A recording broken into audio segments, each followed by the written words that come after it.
We'll win the war soon. It's inevitable, isn't it? Well, it ain't one yet. You'll begin your second term with semi-divine stature. Imagine the possibilities peace will bring.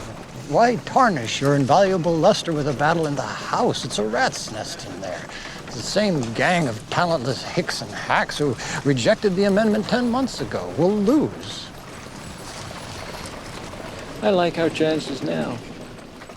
With the possibility of a Mitt Romney presidency tying my stomach in knots, I was looking forward to some big screen escapism the night before the election in the form of the new James Bond movie Skyfall. But in one of those only in LA moments, when the lights went down in the packed theater, I realized that I'd somehow entered the wrong theater, and instead of an action-packed spy movie to get my mind off politics, I was in an early screening of Steven Spielberg's Lincoln, a movie so political, DreamWorks wouldn't release it until after the election. And while I was sometimes envious of the muffled explosions I heard coming from the theater I should have been in, Lincoln is in many ways the movie America needs after such a long, often ugly election.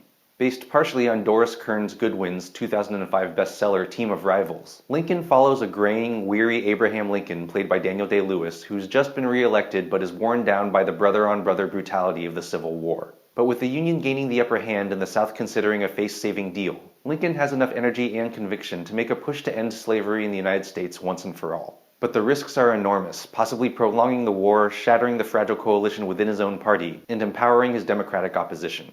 So most of Lincoln is about the dirty work of actual politics. As Lincoln, his Secretary of State, played by David Strathairn, a trio of congressional horse traders, played by James Spader, Tim Blake Nelson, and John Hawkes, and a vocal abolition champion, played by Tommy Lee Jones, attempt to convince, cajole, shame, trick, and outright bribe vulnerable congressmen and lame ducks to support what would eventually become the 13th Amendment. At the same time, we see a portrait of Lincoln as a solitary, humble, disarmingly intelligent, often melancholy man with a flair for folksy storytelling in order to get his points across. But Lincoln's wife, Mary Todd, played by Sally Fields, who is unstable and still grieving the death of one of her sons, often pulls Lincoln back into darkness, reminding him of the dangers of his gamble. What makes Lincoln a great movie for post-election America is its reminder that American politics, even when it has the most noble of goals, is an inherently messy affair involving an awful lot of backroom deals, arm-twisting, and trickery. Younger viewers will probably be surprised to learn that it was a Republican president who fought to end slavery, since today's Republican Party has been comfortable and even proud to be the party for white racists. And for Americans, and especially Barack Obama, Lincoln reminds us that what we now see as self-evident political truths took a lot of hard fighting to achieve, and in many cases came very close to never happening at all. While we can now laugh or be shocked at those in the film who can't imagine black people as anything more than subhuman property, we currently have one of our two political parties committed to the notions that gay people don't deserve full human rights, that poor people have too much money and the wealthy don't have enough, that women shouldn't have control of their own bodies, and that the richest country in the world should allow its citizens to die in the streets of preventable illness. Is there any doubt that future generations will see them as being any less backwards?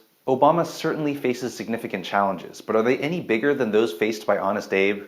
While Lincoln shows that there's rarely a perfect time to do the right thing, if you know in your heart that your cause is just, it's always the right time.